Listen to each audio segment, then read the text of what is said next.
Hey Zen fam, so tomorrow it's Christmas. Let's see what you get. Are you after that game you want? Well, this little video right here might give you pause for thought on that very subject. But before we get into that, you know what you need to do. You need to be doing that rating, that favourite, that comment, that sharing, that subscribing, and ringing that bell. Woo! Anyway. So, I was having a wee think. Now, as a lot of yous out there ken, I have got a good smack of money put away for PlayStation 5. Not just because I run a gaming channel, I need to keep up with what's happening, but because I want a PlayStation 5. Because, you know, I want to have that new system on day one. Because, you know, I'm tapping that vein. I love gaming.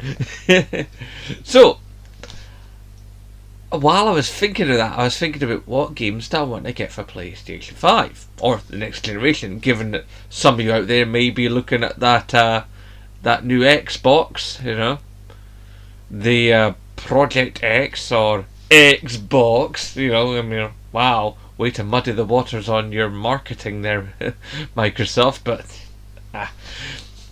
it's crazy.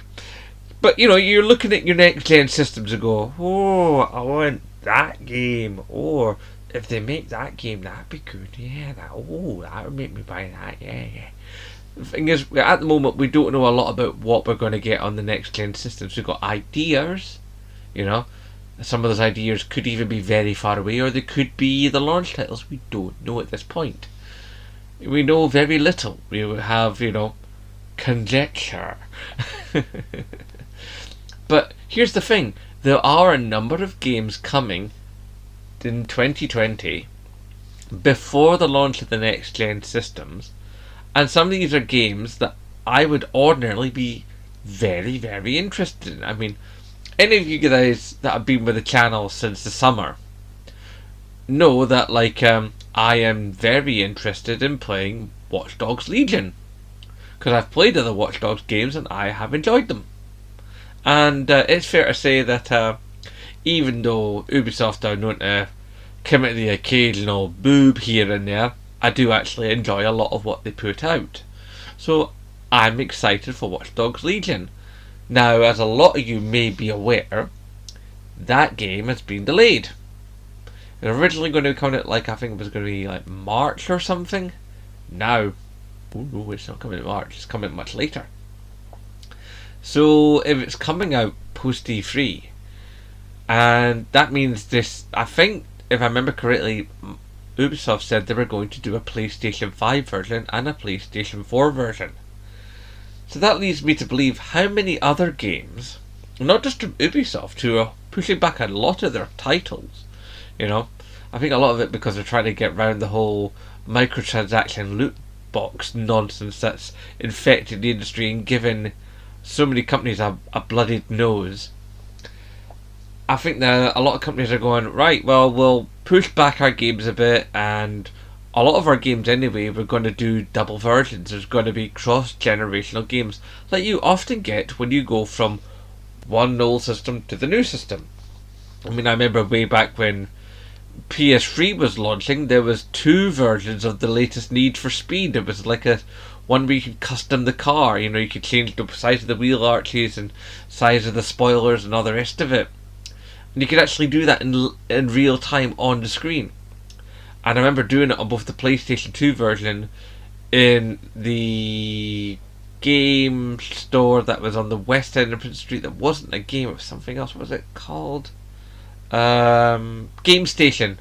Wow, I've not thought about Game Station in the longest time, because Game bought out Game Station and ran them as Game Station for a good 3 or 4 years, and then eventually just gobbled them up and got rid of all the Game Stations and just turned them into game. And then the HMV just along the road, I'd actually gone and played the PlayStation 3 version, and they were worlds apart, but they were still the same game. I mean, obviously one ran way better than the other. So, with that in mind, you have to wonder what's going to be happening with all these cross-generational titles. I mean, There's not a developer in its right mind that is going to put out a game that is only going to last for a little while, because if that's the case, that game's not going to sell. You know, you're not going to put out a 60 quid game or a 50 quid game, depending, you know, if it's only going to be for like 6 to 8 months, because the public will not wear it. They just won't. People will go, wait a minute, I'm only going to get so long with this game, and then you put out another version on the next system when that comes out. I think I'll wait, and that's what I'm going to do. I don't really see myself buying any new games in 2020. You know, I might pick up a few second-hand copies of things, you know, that other people have completed. Like, if I don't get anything off my Christmas wish list, then yeah, I'll pick up a second-hand copy of Death Stranding, a second-hand copy of Concrete Genie, and whatever else, you know, floats my boat that I fancy owning. I'll wait, you know. And, you know, that means if I have to wait for a PlayStation 5 version of The Last of Us 2, then I'll do that. If it means I wait a bit longer for the PlayStation 5 version of Watch Dogs Legion, I'm going to do that as well. Because if I'm going to be playing on a PlayStation 5 and I've spat out the money for that, well, let's face it, it's going to be an expensive system. I mean, I personally think it's going to be 500 quid.